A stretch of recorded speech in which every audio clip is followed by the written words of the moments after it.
اعوذ باللہ من الشیطان الرجیم بسم اللہ الرحمن الرحیم۔ السلام علیکم معزز سامعین و ناظرین، امید کرتا ہوں کہ آپ لوگ خیریت سے ہوں گے۔ تو سامعین و ناظرین، آج ایک اور ویڈیو کے ساتھ آپ لوگوں کی خدمت میں حاضر ہوں، جس میں میں آپ کو عاشورہ یعنی 9 اور 10 محرم کو پڑھی جانے والی نفل نمازوں کے بارے میں بتانے کی کوشش کروں گا۔ لہٰذا آپ لوگوں سے ادباً گزارش ہے کہ اس ویڈیو کو مکمل دیکھیں تاکہ آپ لوگوں کو عاشورہ کی نفل نمازیں کس طرح ادا کرنا ہے وہ اچھی طرح سے معلوم ہو جائے۔ جس طرح عاشورہ کا دن ہمارے لیے معتبر اور محترم ہے، اسی لحاظ سے اس دن کا ہم پر یہ حق ہے کہ اسے نہایت ادب و احترام سے حالت روزہ اور زیادہ سے زیادہ قیام و سجود میں گزاریں۔ میرے پیارے آقا صلی اللہ علیہ وسلم کے پیارے دیوانوں، بہتر تو یہ ہے کہ عاشورہ کی پوری رات ہی عبادت میں گزاری جائے، اور اگر یہ مشکل ہو تو رات کے آخری حصے میں ضرور عبادت کی جائے کہ وقت یوں تو عام راتوں میں بھی قبولیت دعا اور نزول رحمت کا ہے،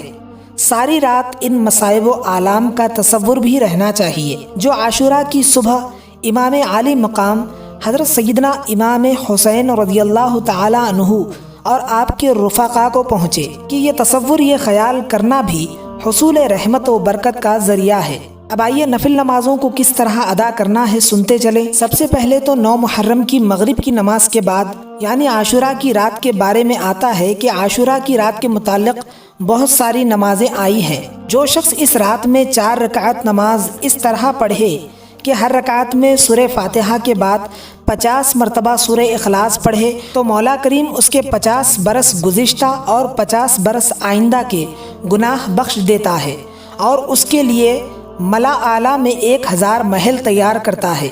اور نماز کے بعد اس دعا کو کثرت سے پڑھیں، سبوح قدوس ربنا ورب الملائکتی۔ اور اسی رات یعنی عاشورہ کی رات 2 رکعت نفل نماز قبر کی روشنی کے لیے بھی پڑھی جاتی ہے۔ 2 رکعت نفل نماز اس طرح ادا کریں کہ ہر رکعت میں سورہ فاتحہ کے بعد 3 مرتبہ سورہ اخلاص پڑھیں تو اللہ تعالیٰ قیامت تک اس کی قبر کو روشن رکھے گا۔ اب آئیے یہاں پر عاشورہ کے دن پڑھی جانے والی نمازوں کے بارے میں بتایا جاتا ہے۔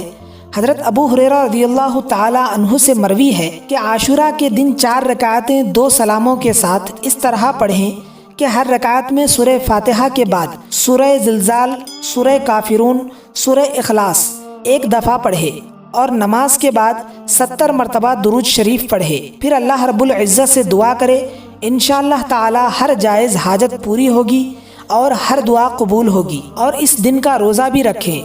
تاکہ روزے کی حالت میں کی جانے والی آپ کی ہر عبادت قبول ہو۔ 9 اور 10 محرم کو روزہ ضرور رکھیں کیونکہ عاشورہ کے روزے کی بہت بڑی فضیلت ہے۔ اور اس حوالے سے یہاں پر ایک حدیث بیان کی جاتی ہے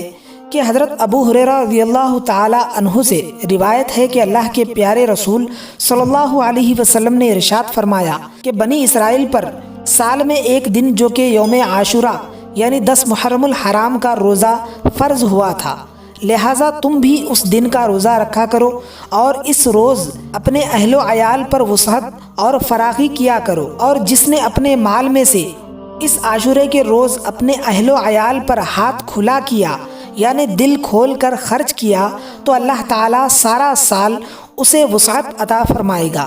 اور جس نے اس روز روزہ رکھا تو اس کے 40 سالوں کا کفارہ بن جائے گا۔ اور جس کسی نے عاشورہ کی رات بیدار رہ کر گزاری اور دن روزے کی حالت میں گزارا، وہ مرتے وقت موت کی تنگی محسوس نہیں کرے گا۔ اور پھر 2 رکعت نفل نماز اس طرح ادا کریں کہ ہر رکعت میں سورہ فاتحہ کے بعد 3 بار سورہ اخلاص پڑھیں، پھر سلام پھیرنے کے بعد اس کا ثواب حضرت فاطمہ الزہرا رضی اللہ تعالی عنہما کو نذر کریں۔ پھر 4 رکعت نفل نماز اس طرح پڑھیں 1 سلام سے، ہر رکعت میں سورہ فاتحہ کے بعد 5 بار سورہ اخلاص پڑھیں، سلام پھیرنے کے بعد اس کا ثواب